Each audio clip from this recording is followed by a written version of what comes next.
hindi may inis doon. Buong araw ko na nga siyang inalagaan eh. Tapos, puro na lang siya Marilyn, Marilyn, Marilyn, Marilyn. Baka po sana hindi niyo na ako ikumpara kay Marilyn. Wala naman siya dito eh. Ako yun nandito at ako yun nag-aalaga sa inyo. Ayaw na ayaw kong makita pa ang impostorang yan. May idea ako. Di ba close ka naman kay Marilyn? Doon ka humingi ng tulong para makabalik ka sa resort. Jerome, ayoko na. Tapos na tayo, kaya pwede ba umalis ka na lang?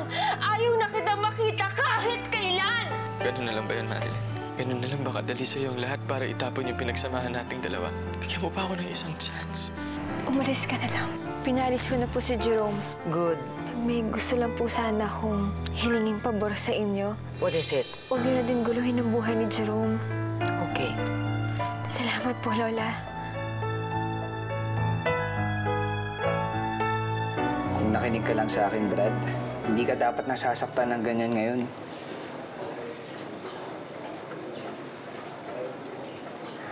Kinuha ko na lahat.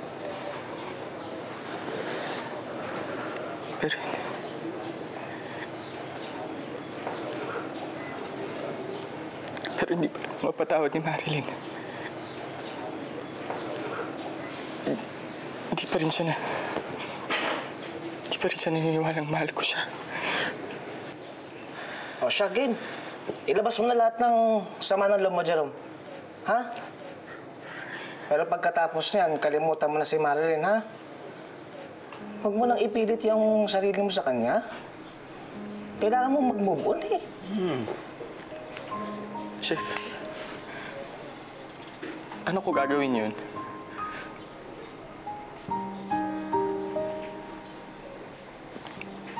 Ewan ko ba kung anong sumpatong dumapo sa akin? Hindi ko alam kung karma ba to? Karma ba to sa mga nagawa kong kasalanan sa kanya? Hindi. Mahal ko siya eh. Mahal ko si Marilyn eh.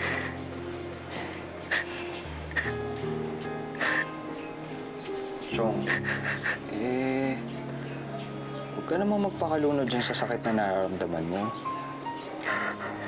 May buhay pa naman. Pagkatapos ng isang nasirang relasyon na. Diba? Jerome, huwag ka na magmukmuk, ha?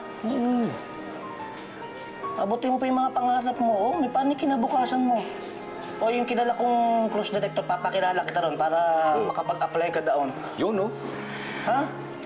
Siya siguro naman alam niyo na kung anong desisyon ko dyan. Subukan mo lang. Malay mo, matanggap ka. Ang gandang opportunity nun, no? Oo. Sa isipin mo, isa rin yung magandang paraan para makalimutan mo si Marilyn. Ginagawa ka eh. Sige na. Siya tayong naiyak dito eh. Pag ganyan pinag-uusapan niya, nakakaiyak. Ano kayo eh? Tama naiyak, Jerome naman eh. Pati alam mo namang maluhain din ako eh. Huwag kang ano. umiyak. Kahit kami nahahawa sa iyo. Nakakapikon ka. Paminsan-minsan may tao pa ka din. Teka nga muna, tayo inom tayo? Oo, inom tayo. Ano ka? Inom tayo, bibili kami ha? Huwag kang aalis dyan ha? Wawalwalin na lang kita sa alak. Ay, Jerome, tigilan mo na yan. Kami naiiyak sa ginagawa mong yan. Tapos iyak ka pa. Tama na yan, Jerome ha? Sige na, Tama sir. Sige na. Hintayin mo kami din. Huwag kang aalis dyan ha? Kakuha akong pulutan. Yung mga malinamnam.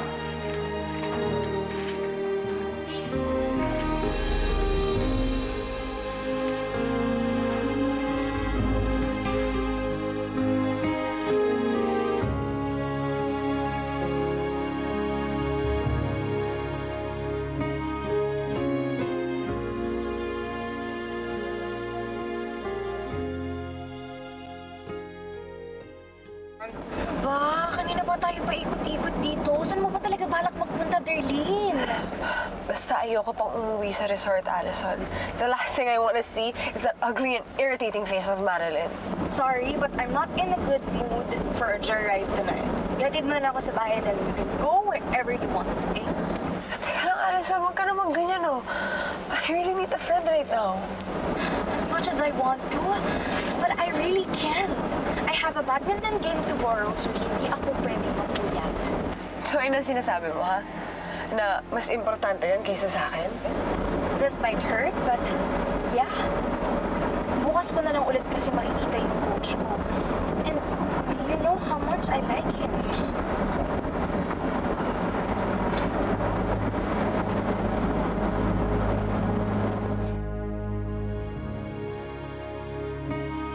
Jerome, ayoko na. Tapos na tayo, kaya pwede ba umalis ka na lang? Ayaw na kita makita kahit kailan!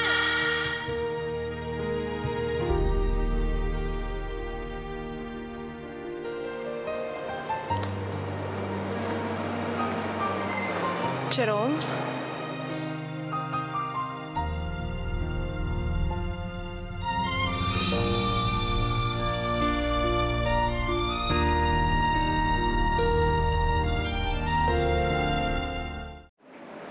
Dali, maghahating gabi na. Ano pang ginagawa mo dito? Wala na kasi akong ibang mapuntahan, Jerome eh. Nagbabaka sakali lang ako na nandito ka. And I know things have been rocky between us. Pero kaibigan pa rin naman kita, di ba?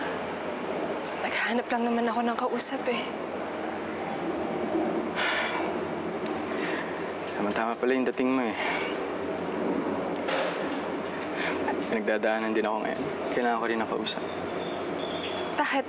Ano nangyari? Nag-away ba kayo ni Tita Aida? May problema pa kayo sa restaurant?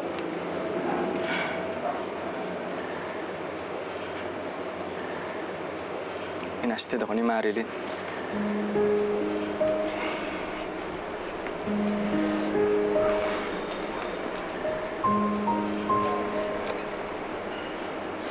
Punta ako sa resort.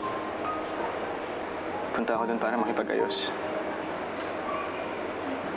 Tsaka para tulungan siyang makabalik kay Aling Perlita. Pero ayaw niya, darling. Pinagsalitaan pa niya ako ng masasakit na salita.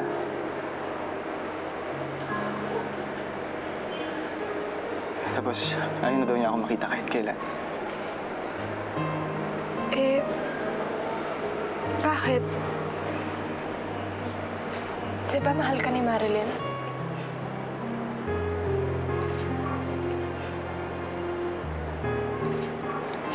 Akala ko din.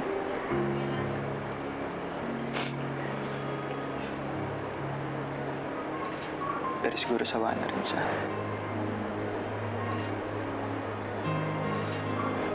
Ang galing, no? Dati siya yung may gusto sa akin. Pero ngayon, wala na siyang gusto sa akin. Tapos ako yung naghahabol.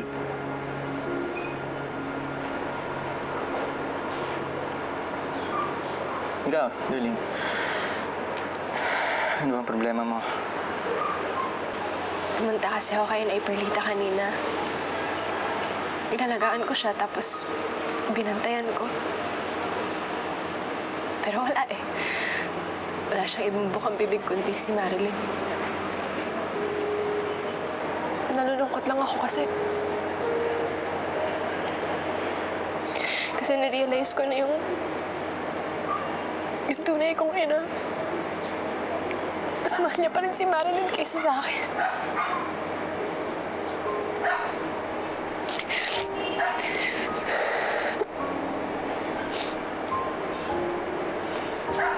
Pareho tayo ng problema eh.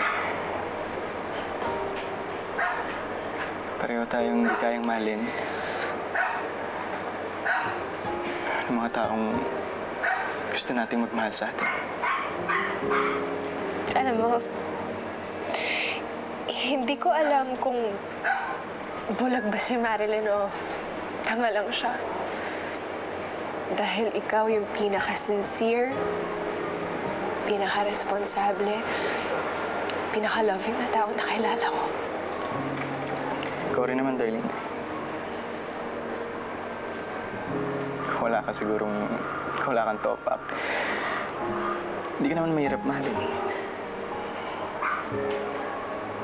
Siguro bigyan mo lang ng oras si Aling Perlita para mahalin ka rin niya kagaya ng pagmamahal niya kay Marilyn.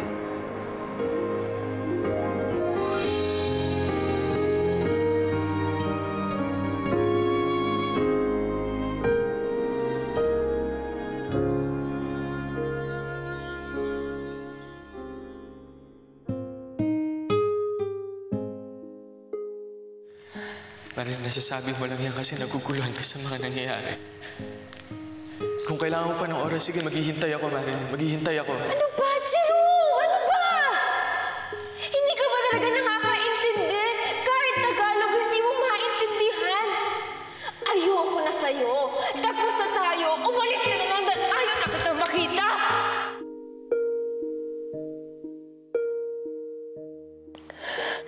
Jerome. Sorry. Sorry doon sa nasabi ko sa'yo. Hindi ko naman talaga gusto yun eh. Pero ginawa ko lang yun para pangalagaan ka. Sana maintindihan mo yun. Naisip ko nga sana balang araw maging mataas yung tingin sa'yo ng mga Carbonell. Para hindi na ako matakot. Para hindi na ako matakot na ipaalam sa lahat na mahal kita.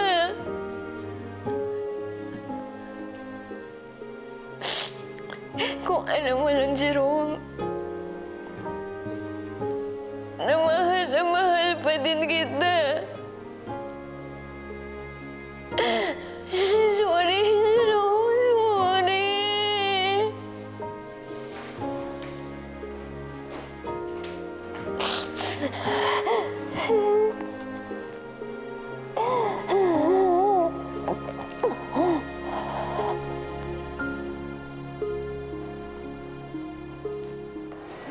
Darlene, isa pa. Ay, kaya mo pa ba? Kaya ko pa. Kaya ko pa.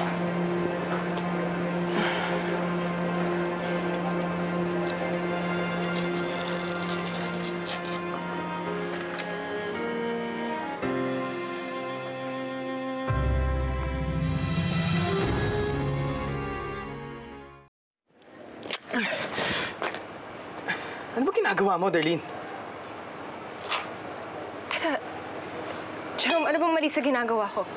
Dati pa naman natin to ginagawa. Tsaka ikaw na rin ang nagsabi na tinanggihan ka ni Marilyn. So, Jerome, why don't we just start over? Kasi hanggang ngayon, mahal pa rin naman kita eh. Umayag ako na mag-stay ka. Dahil akala ko kailangan mo lang ng kausap. Akala ko kailangan mo lang ng kaibigan. Pero kung alam ko lang, Darlene, na gagawin mo to, sana pinaalis na lang kita. Ka magpa-hard to get. Alam kong may nararamdaman ka pa rin para sa akin. And look at us. We're having a good time, Jerome. And I can still feel that we have chemistry. Sino nagsabi? I'm sorry, Darlene, pero wala na akong feelings para sa'yo. Si Marilyn ang mahal ko ngayon. At kahit pa busted ako sa kanya, hindi pa rin nagbabago yung nararamdaman ko para sa kanya.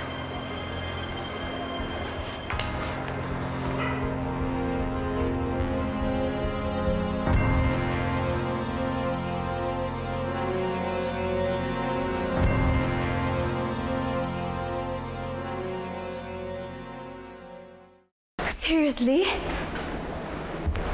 Jerome pushed you away after the kiss? Yup, na para akong may sakit or something. Sobrang baba na nga ng moral ko dahil kay Nay Perlita. Tapos mas lalo pang bumagsak dahil sa rejection ni Jerome. Ano ba? I don't think Jerome meant to reject you. Maybe he's just confused. At hindi ibig sabihin nun, ayaw na niya sa'yo.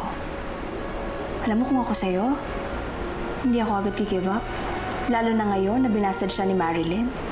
You know, it's the perfect time to make Jerome fall in love with you again.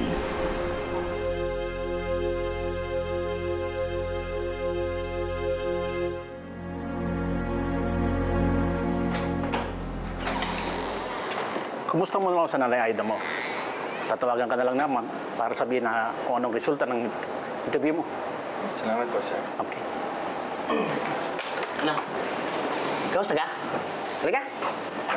Ayos, chef. Mukha naman na-impress si sir. Oh, impress. Eh, ba't mukha kang depressed? Ay, naku. Huwag mo sabihin si Marilyn na naman. Eh, kailangan mo ayusin yan. Alam kong mahirap talaga eh. Pero ikaw, lalo na ka lang mahihirapan niyang sa ginagawa mong yan eh. Chef eh, kahit saan ako tumingin, si Marilyn yung nakikita ko eh. Alam kong mahirap. Kaya nga lang, kailangan minsan ibaling mo yung concentration mo sa iba, sa trabaho. Abutin mo yung pangarap mo. Para makamove on tayo. Okay, tara. Kain tayo. Ay, naku, Jerome. Marilyn, samahan mo raw si Madam na magmerienda. Pakisabi na lang kay Lola na hindi muna ako sasabay sa kanya magmerienda. Mag-iikot-ikot na lang muna ako sa resort. Ako, baka magalit si Madam yan. Sige na, Alice. Ikaw na lang gumawa ng paraan. Gusto ko lang kasi magpag-isa. Sige, sige. Ikaw bahala. Salamat. Marilyn?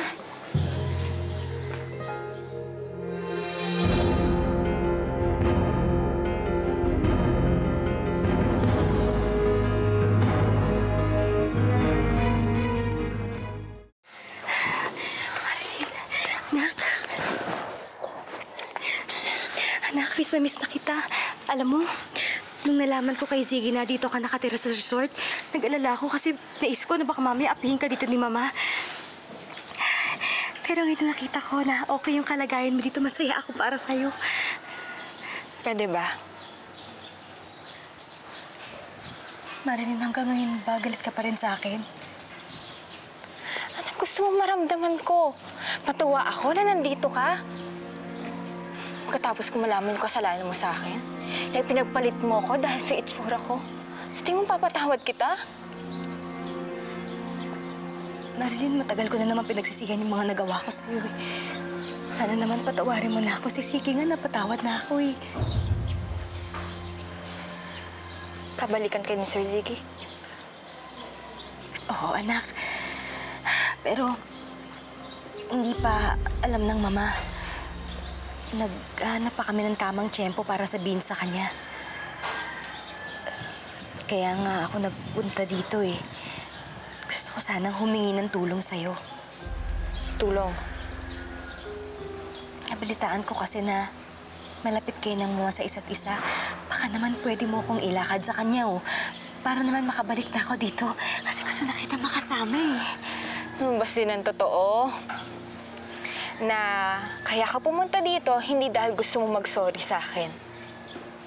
Dahil ang intensyon mo, makabalik sa resort. Makasarili ka talaga? Anak, hindi naman sa ganun. Gusto ko lang naman na magkasama-sama tayo eh. Kaya sana naman tulungan mo naman ako. Wala ka talaga ibang inisip, kundi sarili mo lang, no? Bakit naman kita tutulungan? Kung ako nga, hindi ko kasama ang nanay ko. Ikaw pa kaya na punot dulo ng lahat. Ikaw yung may kasalanan lahat ng ito, tapos makakasama mo kami na ganun-ganun lang. Wala kang makukuhang tulong sa akin. Kaya kung pwede lang, umalis na lang kayo. Baka kasi tawagin ko pa si Lola at masamain pa kayo. Tama naman kayo sa amin.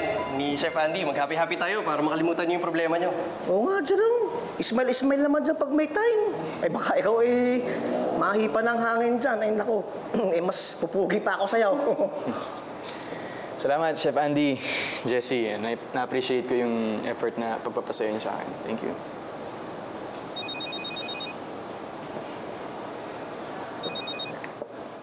Hello? Opo, ako nga po.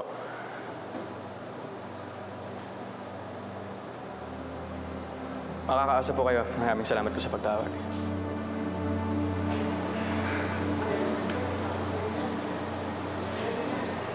Yung kaibigan ni Nay Aida na director ng cruise liner. Natanggap na daw ako bilang apprentice chef. Kaya tumawag, pinapaayos na yung papeles ko para makasakay na daw ako sa barko sa susunod na linggo. Ay, bilib talaga ako sa inyo, sir. Idol. Sir, kikita na kayo ng dollars. Tapos, kailangan sumama ako sa inyo sa opening, sir, ha? Ay, anong sasama? Iiwan niyo ako din eh? Eh, sir, sama naman kayo, pero mauna lang kami. Ay, pwede. Ako'y laking dagat din eh. Pwede ako dyan eh. Text mo ako ha? Eh, sir, may ba ako? Paano kung umalis kayo? Paano na si Marilyn? Aba, oy, chismoso lang. Come on, sir. Jerome, oy, paano nga si Marilyn? Marilyn, anak. Naiintindihan ko kung bakit hanggang ngayon galit ka pa rin sa akin. Kaya ayaw mo bang mabuo yung pamilya natin? Hindi kayo ang pamilya ko. Kaya wala namang mabubuo. Si nanay lang. Siya lang ang pamilya ko, kaya kahit kailan, huwag niyong iisipin na matatanggap ko kayo dahil wala akong inang makasarili at sakit na katulad niyo. Marilyn? Anong ginagawa mo rito, babae ka? The nerve na magpakita ka pa sa amin? Matapos ang lahat ng mga ginawa mo? Layas! Pwede niyo ho akong palayasin, Mama. Pero huwag niyo naman ho akong ilayo sa pamilya ko. Anong pamilyang pinagsasabi mo? Sana inisip mo yan nung pinagpalit mo si Marilyn kay Darlene.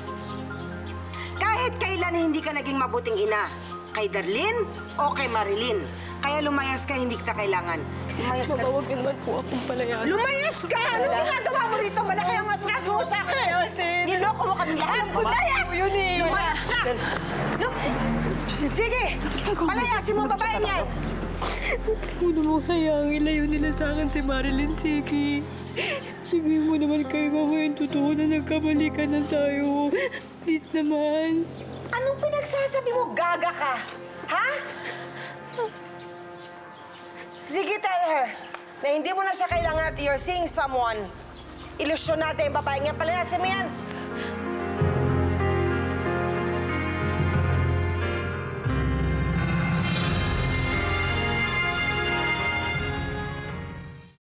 That's right. I'm seeing someone. And that someone is Giselle. Are you gone mad?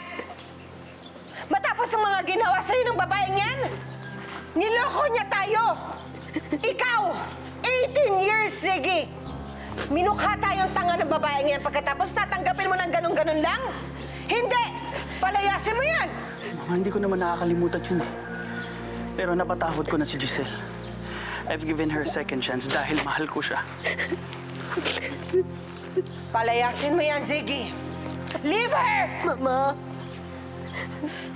nagsisisi naman ho ako sa lahat ng mga nagawa ko eh. Mahal na mahal ko ho ang anak niyo. Tsaka gusto ko lang naman na mabuo yung pamilya namin.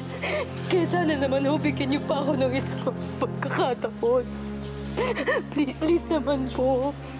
Hindi. Hindi ka babalik sa pamilya ko. Hanggat nabubuhay ako. Lumayas ka. Ziggy, leave her or I will disinherit you. Halika na, Marilyn.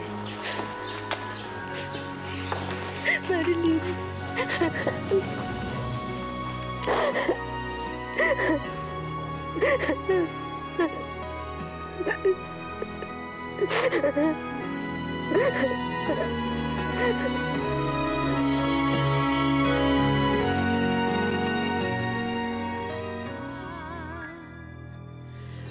Ikaw, Marilyn, kaya mo bang gumanda?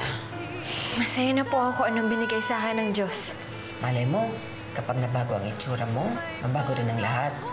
Makuha mo ang lalaking karapat-dapat na para sa'yo. Sa tingin mo ba magiging masaya si Jerome na kasama ka? Magiging miserable lang ang buhay niya kapag kayo ang nagkatuluyan. Tapos sa tuwing lalabas kayo, pagtatawanan lang si Jerome ng lahat ng tao dahil meron siyang bit-bit na unggoy. Sige, tatapatin na kita. Sa totoo lang, hindi ko gusto ang itsura mo. Just face it, Marilyn. Walang kahit na sino man tao ang magiging masaya na kasama ka. Pangit mo!